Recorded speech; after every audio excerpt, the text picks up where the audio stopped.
Bom, pessoal, então dando sequência na nossa matéria, hoje a gente vai ver um pouquinho sobre estatística, na verdade com os conceitos básicos, tá? Então, olha só, a gente sabe que para toda e qualquer pesquisa ou trabalho científico que a gente vai fazer, a gente precisa de um planejamento daquilo que será realizado. E a estatística, ela nos fornece técnicas e métodos para que a realização desse trabalho ocorra da melhor forma possível e tenha um resultado significativo, né? Mas para isso a gente precisa então coletar os dados, saber organizar e resumir essas informações, né, analisando essas informações obtidas, para que a gente tenha condições de tirar conclusões e ainda tomar algumas decisões em cima daquele que a gente está estudando. E até mesmo fazer algumas previsões, né? Diante daquilo que que é o seu objeto de estudo, você consegue tirar algumas previsões, né? Diante de uma tabela, uns dados estatísticos bem analisados. Então, olha só, a coleta de dados nada mais é do que uma técnica de amostragem. Essa organização dos dados, ela faz parte da estatística descritiva. A chance de um evento acontecer, se você estiver estudando, a chance de alguma coisa da sua pesquisa, de algum evento estar acontecendo, a gente usa algumas técnicas da probabilidade. E essa análise confirmatória dos dados, ela está relacionada à inferência estatística. Então, pessoal, estas são as fases de um método estatístico, né? Primeiro você tem que então saber o que estudar e como fazer. E depois fazer o tratamento estatístico propriamente dito, tá? E nessa fase de coleta ou de planejamento de dados, do seu trabalho e coleta dos dados, nós temos que direcionar nosso experimento no sentido de estabelecer, por exemplo, o número de pessoas a ser entrevistado.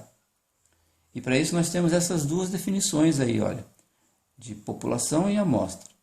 A população nada mais é do que a representação do todo. E a amostra representa para a gente uma pequena parcela. Só que essa amostra ela tem que ser bem representativa para que os seus dados estatísticos eles sejam confiáveis. Não é isso? E para cada informação a ser pesquisada, a gente chama de variável. E os valores dessas variáveis, a gente dá o nome de dados.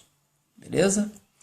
E ainda dentro de população, nós temos a população finita, que é aquela que é possível de ser contado todos os elementos, quando a gente tem condições de contar todos esses elementos, ou ainda a população infinita, quando temos um conjunto de elementos muito grande, ou ainda um evento que nunca termina, como, por exemplo, o lançamento de moedas, né?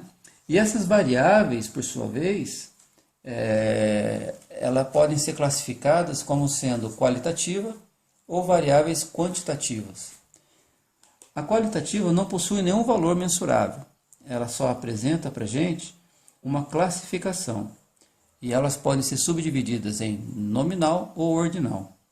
A nominal é do tipo resposta rápida. Pratica esporte? Sim, não. É fumante? Sim, não. Sexo, masculino, feminino. Enquanto que as ordinais, por sua vez, ela apresenta uma ordem entre as categorias. Nível de escolaridade, primeiro grau, segundo grau, nível superior.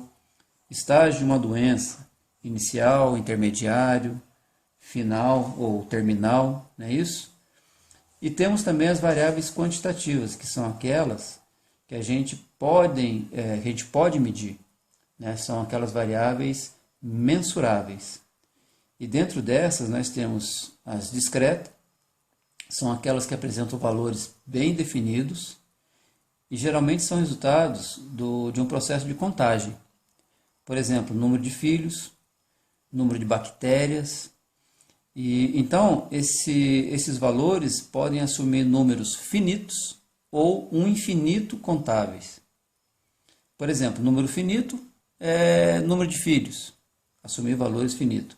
infinito contáveis, número de bactérias, por exemplo, dentro de um estudo que você estiver realizando. E ainda temos as variáveis contínuas, que normalmente devem ser medidas com auxílio de algum instrumento, como nesse exemplo aí, temperatura, que precisa de um termômetro, o peso, que precisa de uma balança, tá bom? Só tomem cuidado, pessoal, com a informação do tipo variável qualitativa é aquela que não tem número e variável quantitativa é que tem número. Nem sempre uma variável representada por números, ela será quantitativa, tá? Por exemplo, número de casa, número de identidade, número de telefone, tá bom? Então tome cuidado com relação a essa informação. Bom, pessoal, no próximo vídeo eu vou estar mostrando para vocês alguns exemplos que darão essa ideia dessas informações, dessas definições que nós vimos nessa aula, tá bom? Até lá!